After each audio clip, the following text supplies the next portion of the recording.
Bienvenidos a todos, gracias por acompañarnos en nuestra nueva charla semanal en la Fundación Libertad y Progreso. Hoy tenemos un invitado de lujo, es Luis Rosales, seguramente muchos lo conocerán, es un verdadero analista internacional, político, además periodista, en un medio muy reconocido. Puntualmente te invitamos, Luis, para que nos cuentes un poco, bueno, cuál es tu perspectiva sobre la guerra de Ucrania, qué podemos esperar, ¿no? ¿Qué podemos esperar hacia adelante de este conflicto? Bueno, primero agradecerle a la Fundación Libertad y Progreso. La verdad que ustedes hacen muchísimo por las ideas de libertad desde hace muchísimo tiempo. Vos particularmente le das una impronta de comunicación potente a esta fundación que ya tiene muchísimos antecedentes y pergaminos como para transformarse verdaderamente se transformó verdaderamente en un polo, en un think tank, en el buen sentido, ¿no? A nivel internacional, en la difusión de nuestras ideas, hay think tanks señeros en diferentes partes del mundo. Bueno, uno de esos claramente es esta fundación, así que más que contento de poder conversar con ustedes y a través de ustedes con seguramente decenas, centenas, miles de personas interesadas en nuestras ideas. Eh, Parecía increíble que el mundo después de la pandemia, más allá, la pandemia, más allá de las connotaciones reales, ficticias, eh, de las teorías conspirativas o no, o reales, de la no sé, de la Agenda 2030 de Bill Gates o de la realidad de los laboratorios y la ciencia, lo que sea, más allá de cuánto de verdad o de mentira, exageración, de manipulación haya tenido la pandemia, fue un acontecimiento que nos marcó y que va a quedar en los libros de historia como eh, la sorpresa inesperada del año 20. Es lindo hablar del año 20, del año 22, parece que cambiamos de siglo, porque antes había que decir el año del siglo pasado, no, ahora vos decís año 20, ya está, 1920, qué sé yo, es como 1820, ya pasó hace mucho. Ahora el año 20 es el 2020. Entonces, la pandemia del 2020 fue inesperada absolutamente, y más allá de que sea real o sea una construcción interesada o ideológicamente, lo que sea, provocó una serie de consecuencias internacionales enormes, enormes de todo punto de vista. Primero, nos volvió a la realidad de que éramos una especie animal hegemónica, predominante en el planeta, pero que tenemos un montón de debilidades y tenemos predadores y nos podemos extinguir y que las películas de Hollywood este, en cualquier momento se hacen realidad. ¿Viste? El meme, el chiste dando vuelta de unos extraterrestres en un ovni mirando la Tierra desde el espacio exterior y uno preguntándole al jefe, ahora no, no, no, no, no, no. Acá en el guión dice, primero pandemia, después viene guerra nuclear, después meteorito y después atacamos nosotros. Es decir, toda empezó con la pandemia y ahora se vino la segunda, es decir, las series catastróficas o las películas catastróficas de Hollywood se vienen con toda la furia. La segunda es la posibilidad del holocausto nuclear, y está ahí. Así como hubo una posibilidad de extinción masiva por un virus o qué sé yo, que tanto lo hemos visto, después por suerte fue mucho menos, pero afectó esa posibilidad la vida entera del planeta, interesadamente o no, la afectó y mucho. Estamos viendo consecuencias de toda índole a partir de ahí. Terminado eso, muchos pronosticaban que venían los años locos, la Belle Époque del año 20, 10 años de manteca al techo, y vino Vladimir Vladimirovich e hizo una jugada certera en ese momento. Van a saber si le sale bien o mal la jugada de mediano o largo plazo, pero el momento era como muy impactante, fue muy impactante. Y ahí estamos, después de la pandemia, viviendo la guerra. ¿Es una guerra compleja? Y sí lo es compleja, es compleja. Es compleja porque el mundo desde el año 89 se había transformado en un mundo, desde la caída del muro de Berlín, desde el 45 en bipolar, con la construcción de los dos polos de poder, el polo de la libertad al que nosotros ideológicamente pertenecemos, el polo este, de la Europa atlántica o del Atlántico Norte, si vos querés, estoy orgulloso de pertenecer ideológicamente al bloque del Atlántico Norte. Ojalá el Atlántico entero sea un bloque de libertad, por lo menos desde este lado, de esta margen. La otra margen con África va a costar bastante todavía, pero eh, en el 45 se había generado ese bloque de los triunfantes de la Segunda Guerra Mundial, la interna de los triunfantes, la Unión Soviética y Estados Unidos. Estados Unidos generosamente le tiende la mano a Europa, la reconstruye, al Japón, y arma un bloque bastante más sofisticado que una sola nación. Caída la Unión Soviética, claramente viene la etapa de la hegemonía americana, la hegemonía norteamericana, la hegemonía estadounidense.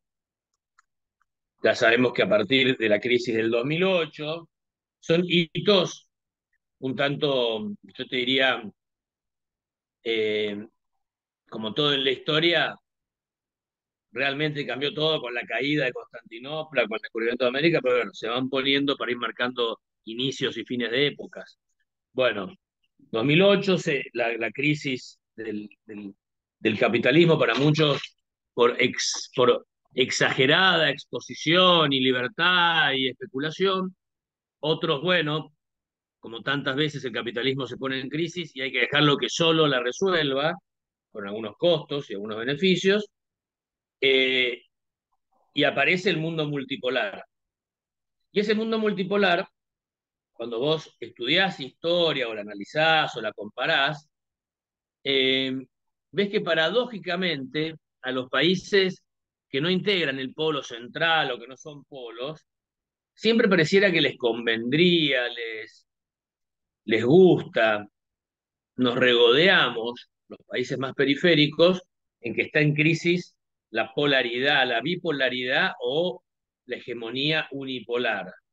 Qué bueno, hay muchos polos y entonces vamos a poder jugar mejor, vamos a poder especular. Y no necesariamente es así, porque además de habitantes de una determinada nación, de un determinado país, de reconocer una bandera, somos seres humanos. Y la humanidad en general se pone muy eh, turbulenta, inestable, insegura cuando hay múltiples polos. Porque por una tendencia casi, yo te diría, instintiva, natural de nuestra especie, existe la tendencia a que alguno de esos polos quiera replantear el esquema de poder, no se logra un equilibrio, se empiezan a animar y tiende la situación a ser una situación un tanto más riesgosa, un tanto más, te diría, inestable y con posibilidades de guerra. Y ahí lo estamos viendo, se empiezan a animar. Y el animarse en el mundo actual puede implicar un desafío económico como el que planteó China en su momento, o un desafío militar como el que plantea Rusia en la actualidad. Y eso no es muy conveniente. El mundo, cuando empezó con el mundo multipolar más conocido fue el que se fue construyendo durante todo el siglo XIX y culminó en la Primera Guerra Mundial y después en la Segunda, porque no quedaron muchos polos, con muchos compromisos, con mucha... Y bueno, podríamos tener, la tenemos, una guerra parecida a la primera. Cada vez se parece más, a pesar de que han pasado 100 años. Se parece porque tiene trincheras, avances muy lentos, desgastes enormes en esas pequeñas aldeas. Ponele nombre ucraniano y se parecen los nombres franceses, belgas, ahí de las Ardenas, de las zonas las zonas limítrofes grises entre Alemania y Francia, del 15, 16, 17, 18, 19, 15, 16, 17, 18. Eh, la guerra empantanada ahí en esa situación de avances muy de kilómetros, poquitos kilómetros, y con grandes centros de poder comunicacionales, Kiev y Moscú, comunicando otras cosas. Las cortes europeas siguieron casi intactas durante la Primera Guerra Mundial porque no hubieron bombardeos masivos de las ciudades centrales, etcétera. En la segunda sí, en la segunda fue más autodestructiva. Ahora, el drama que solamente en eso se parece la situación a la de hace 100 años. La situación no se parece a la de hace 100 años, la situación del mundo actual, en que si bien en coincidencia es multipolar y hay algunos polos que están desafiando la hegemonía del polo central, eh, la gran diferencia es que hay tecnología militar y bélica como para destruir la humanidad si se lo quiere. Es decir, por eso te dije que después de la pandemia viene el peligro del holocausto nuclear o del accidente o de la destrucción nuclear, del aniquilamiento nuclear. No usemos la palabra holocausto por todas las connotaciones que esto tiene, ¿no? Pero en ese sentido lo digo, el fin, eh, el Armagedón, porque las simulaciones indican que si se pasara esa instancia, si se pasara esa instancia, en muy poco tiempo, se corre el riesgo de la destrucción de la especie. Eh, hay simuladores, simulaciones, eh, digamos, informáticas, con todo lo que eso implica, pero bueno, son las modelos informados, modelos de simulación, que es lo que podemos más o menos analizar, prever, todo se analiza, ¿viste? Modelos de simulación de tránsito, de tráfico en las autopistas, bueno, ¿qué pasaría si por error o por decisión alguien escala en esta guerra? Esta guerra es entre potencias nucleares, es muy complicado eso, y por desesperación, nervios, terror, empieza, viene la respuesta, y la respuesta, y la respuesta, y la respuesta, y la respuesta, y la respuesta. En 45 minutos, no sé, 700, 800 millones de muertos, en una semana este, la nube radioactiva y de polvo, arruinas todas las cosechas, y en un tiempo 5.000 millones de muertos de hambruna y con todo lo que se implica. La mayoría del hemisferio norte, ¿no? Según la simulación terminaría ahí, pero probablemente seguirían, porque una de esas no podemos permitir que queden estos polos allá abajo. No somos demasiada amenaza, pero ponele que lo fuéramos, o que no lo fuéramos, somos humanos y los vientos y qué sé yo. Bueno, el otro día leí ahí un modelo de simulación que dice que nuestras llanuras seguirían proveyendo algo de alimento y entonces tal vez la humanidad se regeneraría o se reconstruiría desde el hemisferio sur. Sería una forma extraña de reivindicar los valores de la señora esta que está ahí tratando de salir de su departamento de Juncal y Uruguay, ¿no? Desde el sur contra el norte. Pero bueno, esperemos que no con esa impronta, porque tal vez termine siendo más dañino que la propia guerra nuclear, si la impronta es desde el sur la reconstrucción. Entonces, lo que te quiero decir con todo esto es que estamos viviendo un mundo complejo y analizar la guerra de Ucrania y Rusia, la invasión de Rusia y Ucrania, pongámosle bien los nombres, eh, hay que hacerlo en un contexto mucho más general y grave. Luis, un relato apasionante, realmente lo que nos has comentado, aparte con una velocidad de sucesos que un poco da vértigo, ¿no? Da vértigo. Ahora, hace un par de días te escuchábamos hablar sobre la posibilidad de la paz. Y hace unas semanitas nos vimos en un evento en el cual se hablaba de plazos. Esto que a nosotros, que a todo el mundo cuando hablamos de plazos en términos de guerra, bueno, nos ponemos atentos, ¿no? Vos hablabas de que es una guerra lenta. En ese lugar se hablaba de quizás años de que dure. Hace 3 días nomás te escuchábamos hablar sobre un principio de paz, una posibilidad de paz. Bueno, a ver, la guerra, uno puede decir que le conviene a algunos, no le conviene a otros. Eso siempre pasa, siempre sucede, ¿no? Eh, la situación ahora, desde el punto de vista bélico, está esa sensación de Primera Guerra Mundial, de trinchera.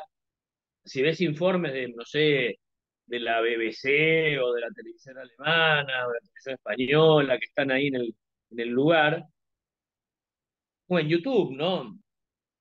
Pero como no tenés muchas veces en YouTube fuente bien, tenés que analizarlo mejor porque pueden ser todas operaciones.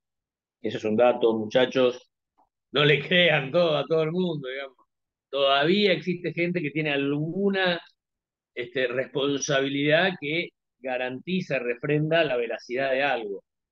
Si no, es muy complejo, pero bueno, el mundo está así. Eh, Tiene sus ventajas también la proliferación de información por las redes. Eh, la situación está empantanada desde el punto de vista bélico. Ahora, hay otro plano que es el plano geoestratégico, geopolítico, de las potencias, etcétera.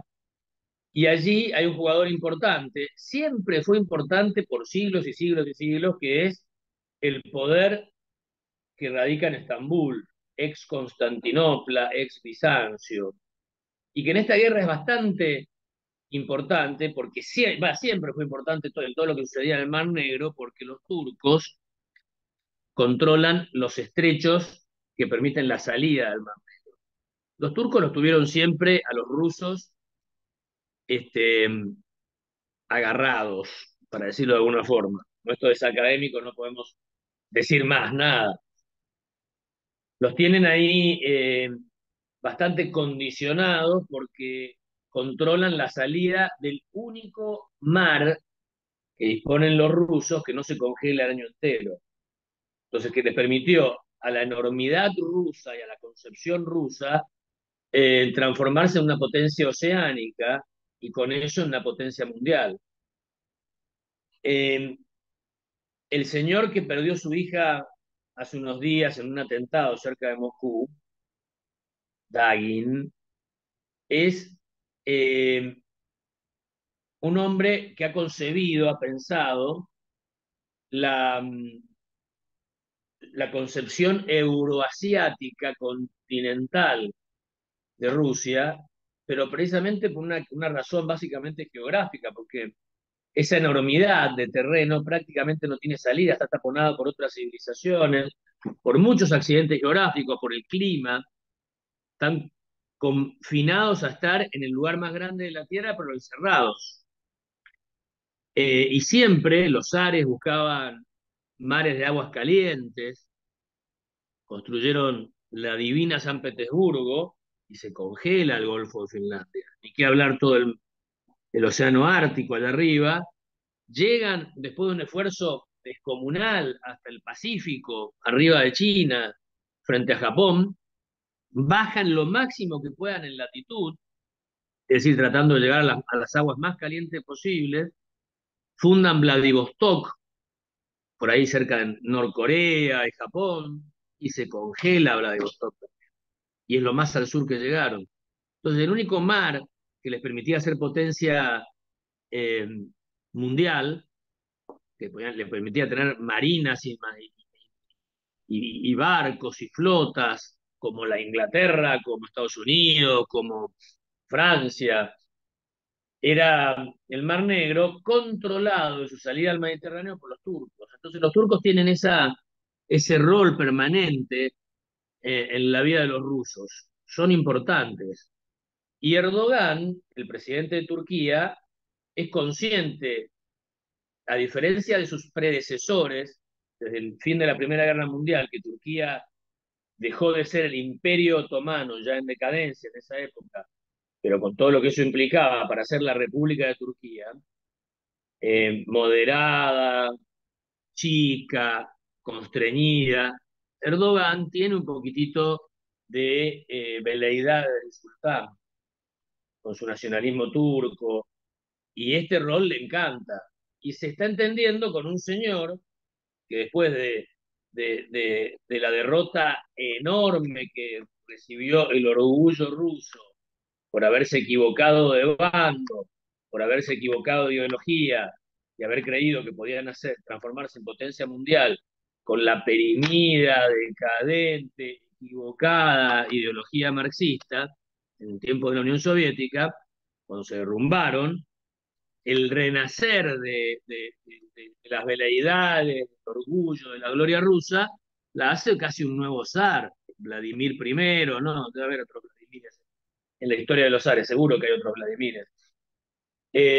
Vladimir, eh, Vladimir Putin. Entonces se encuentra un neozar con un neosultán y tienen conversaciones todos señores. Y el neosultán llega a hablar con el ultracomunicativo presidente de Ucrania en la ciudad de Leópolis el otro día, se sienta y trae aparentemente una propuesta de paz de los rusos.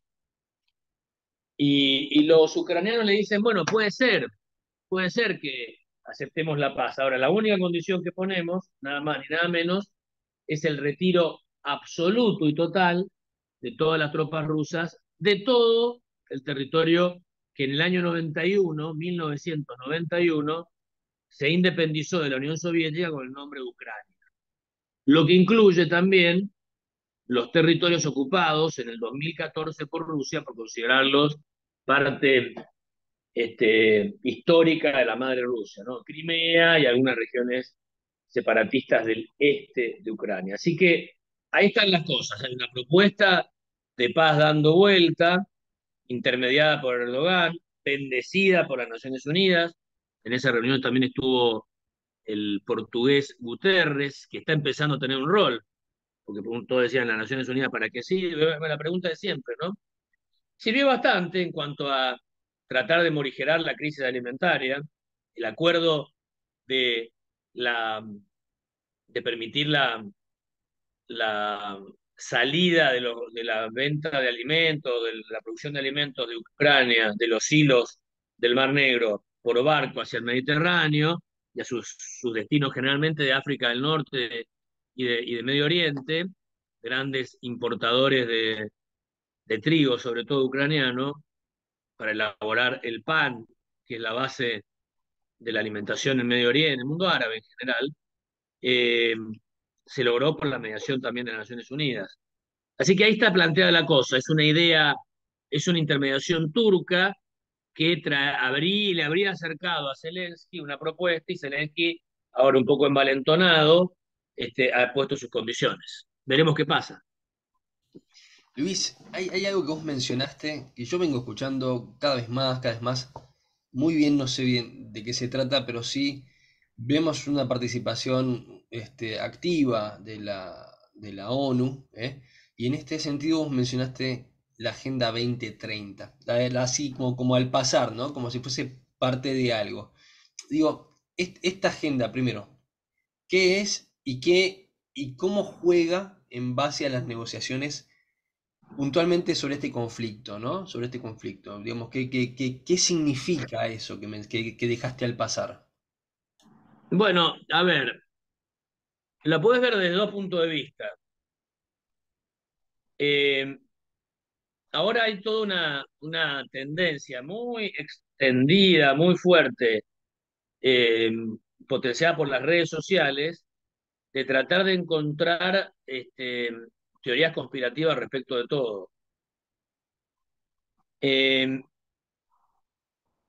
el negar la teoría conspirativa no significa estar de acuerdo con los lineamientos de una agenda demasiado internacionalista, muy corrida hacia posiciones socialdemócratas o socialistas, eh, de una discusión que hemos tenido durante años, décadas. Occidente tuvo dos visiones permanentemente, una visión socialdemócrata y una visión liberal más ortodoxa. Claramente tuvimos la razón los liberales en cuanto a la imposición de la agenda económica. La agenda económica, el capitalismo económico es tan infinitamente superior a cualquier otra forma de organización, distribución, logística, asignación de recursos, lo que fuere, que se impuso. Hasta el propio comunismo chino, para no sucumbir, no implotar como el comunismo soviético, aceptó, negoció, se tragó la necesidad de volverse capitalistas. Se volvieron capitalistas y son la segunda potencia del mundo. Los comunistas rusos siguieron con sus gorros, tomando frío ahí en las gradas del Kremlin, mientras veían esos desfiles, y seguían combatiendo el capitalismo, combatiendo al capital, y así le fue. A la Argentina, una parte importante de la dirigencia política sigue combatiendo el capitalismo, y así nos va. Esa batalla la tenemos ganada. Ahora, el socialismo, la izquierda, trata por cualquier medio, como ya perdió la batalla de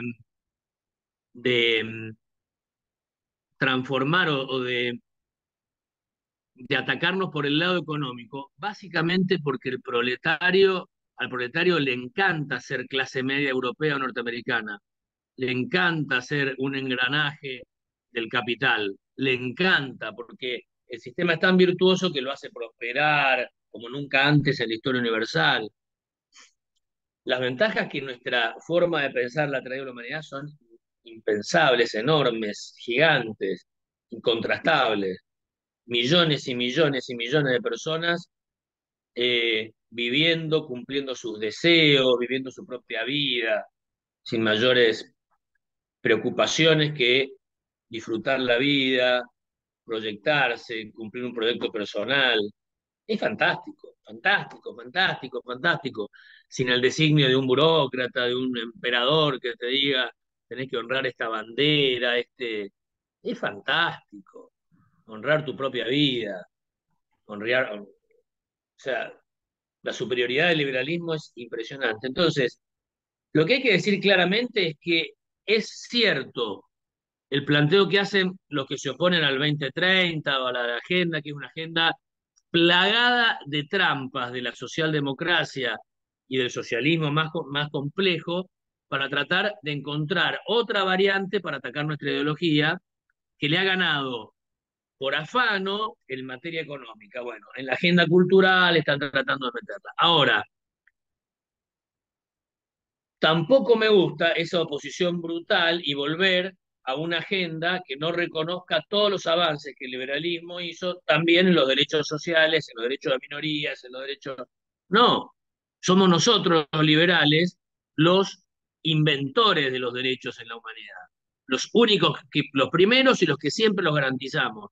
No podemos permitir que entregarle con moño a la izquierda toda la defensa de infinidad de logros que se han alcanzado en la humanidad con una agenda liberal. No se puede permitir eso. Entonces, ni un extremo ni el otro, porque en el otro extremo se ocultan también mucha gente que piensa tan autoritariamente como los de la Agenda 2030, que quiere una agenda extremadamente conservadora, atrasada, retrógrada, que para ellos es muy importante, pero para nosotros los liberales no, no lo es. Entonces, hay mucha propaganda de un lado y mucha propaganda del otro. Y como siempre, los liberales, al mejor estilo, no sé, los liberales alemanes, ahí en el medio, porque no somos tan propagandísticos, no tenemos tanta potencia en tratar de generar ideas masivas, colectivistas, que lleven atrás de un líder a masas y masas y masas. No nos interesa, no nos sale. No, Federalismo y Libertad no está buscando eso, nunca. No hay un solo video de una fundación como Federalismo y Libertad que es absolutamente liberal, eh, apoyando o negando tal o cual cosa. Todo lo contrario, ustedes, nosotros propiciamos el proyecto individual, que a mí me respeten mis derechos y que yo respete los derechos del otro, y que haya un sistema virtuoso que no gobierne, que cada tanto me permita a mí decir si me gusta o no, y lo pueda cambiar. Eso es todo. Luis, te llevo de vuelta al conflicto, pero mirando un poco a Estados Unidos, un proceso medio de reorganización acá en América Latina. Tenemos elecciones en Brasil, ¿sí? El 2 de octubre, tengo entendido. Se viene también la reforma en Chile, ¿m? Luego de un cambio en los signos políticos, vemos como que quizás el mundo se está perdiendo un poco del liberalismo y está pasando rápidamente de un extremo al otro, o por lo menos es un poquito lo que se ve, ¿no? Como que hay una dinámica pendular, ¿no? Que todavía no nos encuentra en lo que sería la homeostasis deseada de la libertad y los derechos individuales y la libertad económica, ¿no? Digo, ¿cómo ves? Bueno, a mí me parece que habría, a ver, América Latina, vamos. Es cierto lo que vos decís, Colombia, yo estuve vinculado a la campaña de Rodolfo Hernández, viste que yo me dedico, me critican ahí, bueno, en las redes, no, en las redes no, algunos tuiteros me critican porque no saben en realidad. Eh, el peligroso, no sé, nada peligroso. Soy súper transparente en eso, en todos los sentidos soy transparente. Lo que pasa es que a veces lo que ven por la transparencia no les gusta, que quieren que les haga. Este, pero yo me dediqué, tengo como tres sombreros, y cada tanto me lo pongo, me lo saco, ahora soy re sincero en eso. Me dedico, gané plata, viví, trabajé de estratega político en muchísimas campañas electorales en todo el mundo, principalmente en América Latina, con Dick Morris. Y ahora nos convocaron con Dick Morris para la campaña de Hernández, que casi, por 3, 4 puntos, casi, este, es la sorpresa de Colombia. Fue un resultado impresionante para las circunstancias, ¿no? Teníamos a Lula enfrente, Petro es una especie de Lula al principio, ¿viste? Que probó. Eh, Después me dediqué a la política activa, a los 20 años, yo era el presidente de la juventud. Ah, pues dicen que me cambio de partido, leí por ahí. Nunca me cambié, siempre fui liberal. Lo que pasa es que el liberalismo anduvo por ahí, digamos, pero, a ver, yo fui el presidente de la Juventud Demócrata de Mendoza, el diputado más joven de la Argentina por el Partido Demócrata. Después fue candidato a gobernador del Partido fui secretario de Turismo de Mendoza con permiso del partido, en un gobierno, en la época en que, bueno, se podrá discutir si Menem bien, Menem mal, pero no fui el único, digamos. Y con permiso del partido. Después fui candidato a gobernador del Partido Demócrata de Mendoza. Después fui candidato a vicepresidente de SPER, que es lo mismo, o sea, anduve por ahí. Pero bueno, según sombrero. Y en los ratos libres, porque me gusta comunicar, tenía contactos y no sé qué, entré a la tele. Y no me va mal ahí, se mueve el rating, y entonces hago tele. Eso es lo que soy yo. Bueno, eh, la pregunta era, a ver, contestando tu planteo, América Latina, entonces, conocí el caso bien de cerca ahora en Colombia. Pues estuvimos, cuando analizás todas las encuestas para tratar de una elección, lo ves muy bien. A mí me parece que tiene que ver con el coronavirus el tema. Hay un antioficialismo, no hay un corrimiento a la izquierda. Lo que pasa es que hay muchos oficialismos de derecha, pero donde había un oficialismo de izquierda se lo borra también. Es más, una vez que llegan duran poquito. Preguntale a Alberto Fernández, preguntale a Boric. Hay un antioficialismo. Los electorados no están tolerando a los gobiernos. Me parece que ahí hay una crisis que es bastante más grande el corrimiento a derecha o el corrimiento a izquierda. Si vos querés en las redes, parece, están todos, sí, porque fíjate, entonces vos podés interpretar, están todos contentos o todos enojados. Porque en Colombia no sé qué, porque en Brasil no sé cuánto. Si vos simplificás demasiado el análisis, hay calentura, enojo. Mirá, me parece que tiene que ver con un nivel de frustración muy grande en el mundo entero, con la brecha entre la promesa electoral de un candidato tratado como un jabón en polvo por el sistema de cómo se eligen los candidatos en el mundo, en las democracias occidentales, vamos a tener que pensar otra, no sé, porque está en crisis eso. La representatividad está en crisis. Es decir, yo elijo un candidato con un jabón en polvo, el problema es que el jabón en polvo no me lava bien y cambio el jabón en polvo rápidamente. Bueno, y mi daño, el error que cometí es un error de unos pesos y de un tiempito corto, y después me olvido de eso y no me quedé en una frustración. Elegir a Alberto Fernández, complejo. Después, ¿qué hacemos? 4 años, ¿cómo? Entonces, y ahí hay un error, y yo estoy muy metido en eso porque he trabajado mucho en cómo vender el jabón en polvo. Y es tal cual el jabón en polvo, porque es el nuevo ala que lava mejor, porque no sé qué, o el skip intelligent, que no es igual que el skip no intelligent, porque tiene unos verdes en solves que van directamente a la mancha. ¿Es verdad eso? La publicidad y la gente compra el nuevo, que packaging nuevo, ahora el producto es el mismo. ¿Qué diferencia hay entre unos y otros en las democracias occidentales? Muy pocas. Ahora, cuando vos ves las campañas, es el mundo salado o el mundo dulce, y son completamente diferentes y te prometen. Y no es así. A los 2 años, sea izquierda o derecha, estás frustrado, estás enojado, o está la mitad enojada.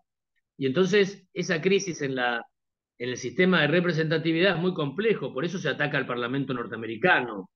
Por eso, en general, las instituciones menos creíbles en todo el mundo son las instituciones que surgieron para frenar el poder absoluto de los monarcas, los parlamentos, porque dan vueltas, son lerdos. Es muy complejo el tema. Entonces, me parece que está pasando eso.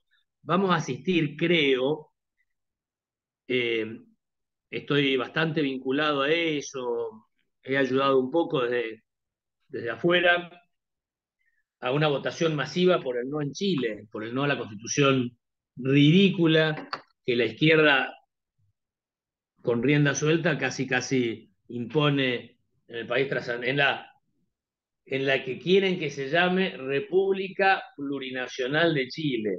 A los chilenos, ¿cómo le vas a vender eso? Casi cambiar la bandera, que ellos son súper patrióticos. Es re fácil oponerse a esa constitución. Se volvieron locos. Boric se la creyó, no sé. Me parece que va a sufrir un cachetazo Boric a 4 o 5 meses de haber asumido, 6, no sé cuánto hace. Entonces, duran poquito.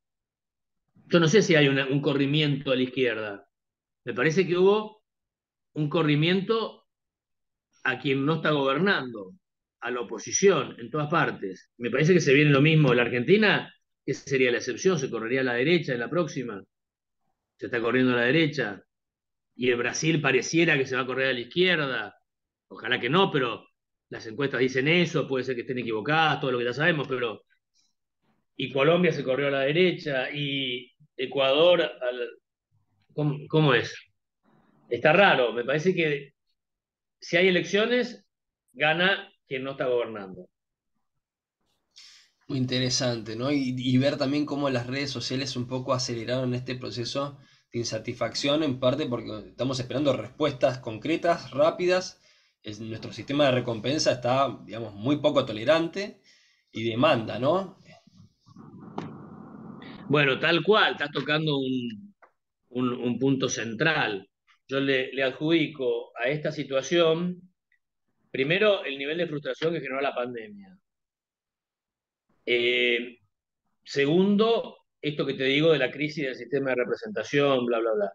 Y tercero, lo que vos estás señalando, la tribalización que ha producido nuevamente la sociedad, una especie de africanización en el sentido sociológico del término, cómo se organiza sociológicamente África, que todavía sigue en feudalismo tribal, no, todavía no, recién ahora se están consolidando los estados nacionales, algo que sucedió en Europa, no sé, en el siglo XVI, XVII, se fueron consolidando los estados nacionales, siguió feudalizada África y la sociedad occidental se está tribalizando de vuelta, pero en tribus diferentes, ¿no? Que tienen que ver más con pertenencias ideológicas o étnicas o lo que fuere. Eh, y el gran laburo que se había hecho con los estados nacionales de lograr cierta representatividad, que vos entendieras la diferencia con el otro, pero las, las modelaras, las pulieras, las redondearas, y te sintieras representado por una serie de señores que iban y señoras, generalmente señores eran, que iban a un parlamento y ahí discutían y entonces ahí se morigeraban y se discutían esas diferencias, ahora eso no te representa. Y ahora vos querés imponer la agenda completa de tu tribu. Eso es complejo. Dale armas a las tribus y viene lo de los Tutsis y los Hutus en Ruanda, ¿viste? Que es terrible, eso no lo para nadie, porque querés matar al vecino porque es distinto. No es que una bandera contra otra, no, no, no, es... ¿Y qué diferencia hay entre un Tutsi y un Hutu que viven hace milenios en la misma región selvática del África? Y qué sé yo no entiendo la diferencia, ellos sí.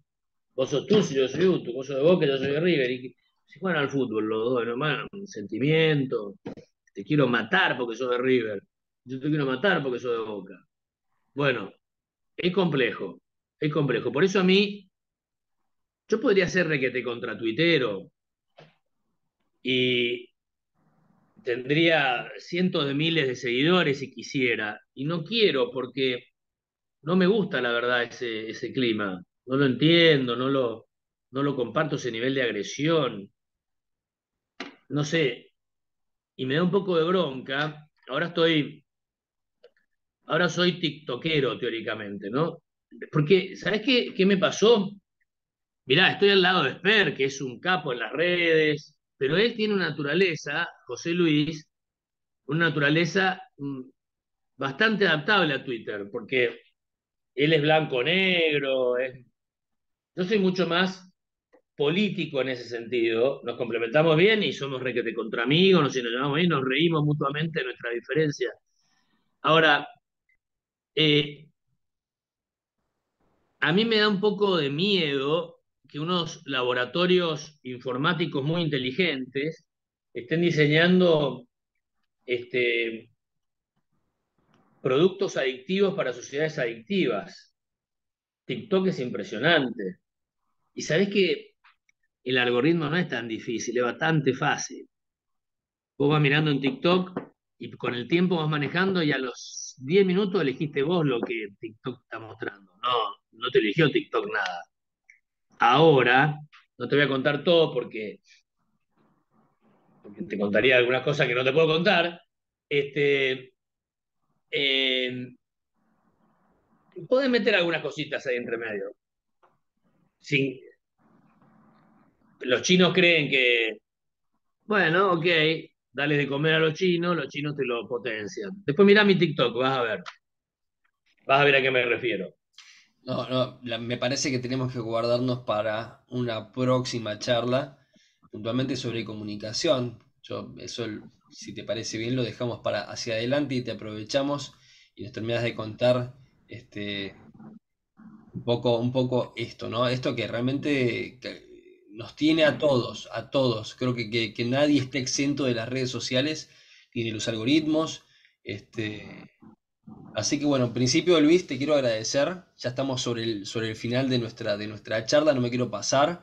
Te quiero agradecer por tu relato apasionante, por tu testimonio, por tu información.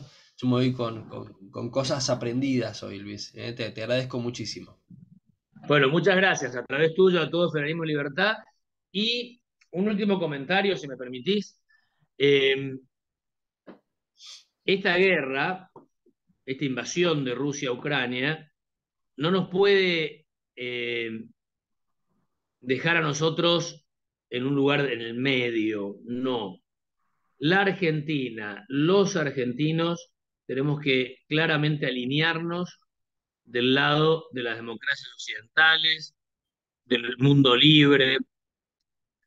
No tenemos nada que ver, por más que algún grupo le entusiasme el himno, la bandera, los valores de la cristiandad ortodoxa de Vladimir Putin, no tienen nada que ver con el progreso, con el avance, con el respeto a los derechos individuales. Fue esta, por el pretexto que fuere, por el tema que fuere, con la razón que fuere, si es que tuvo alguna razón, fue una invasión de un país a otro país que había decidido ser libre, soberano, independiente y que era, con miles de fallas, una democracia electa por su pueblo. No hay nada que decir ahí. Hay que estar claramente alineados de un lado. Yo personalmente lo estoy y en cada acción que hago, desde todos mis roles, el sombrero que tengo, trato de ayudar a que esto quede claro y sobre todo que quede claro entre nuestros compatriotas, los argentinos. Muchas gracias, Luis. Bueno, a todos los que nos están viendo y llegaron hasta el final, los esperamos la semana que viene en otra charla acá en la Fundación Libertad y Progreso. Muchas gracias y que tengan buenas noches.